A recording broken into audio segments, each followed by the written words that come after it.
माजी नगरसेविकेच्या पुत्रावर विनयभंगाचा गुन्हा दाखल.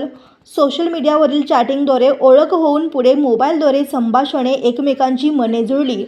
त्यानंतर झालेल्या वादातून मारहाण, धमकी आणि फेक अकाउंटद्वारे शिवीगाळ केल्याप्रकरणी एका पीडित तरुणीने माजी नगरसेविकेच्या पुत्राविरुद्ध सदर बाजार पोलीस ठाण्यात मंगळवारी रात्री विनयभंगाचा गुन्हा नोंदवला आहे. 16 डिसेंबर 2023 ते 17 जून 2024 या कालावधीत हा प्रकार घडल्याचे फिर्यादीत म्हटले आहे. विराज उर्फ जेकब जॉन फुलारे, राहता रेल्वे लाईन्स, सोलापूर असे गुन्हा नोंदवलेल्या तरुणाचे नाव आहे. फिर्यादीत म्हटले आहे की यातील फिर्यादी आणि नमूद आरोपीचे सोशल मीडियावरील चॅटिंगद्वारे 16 डिसेंबर 2023 मध्ये ओळख झाली.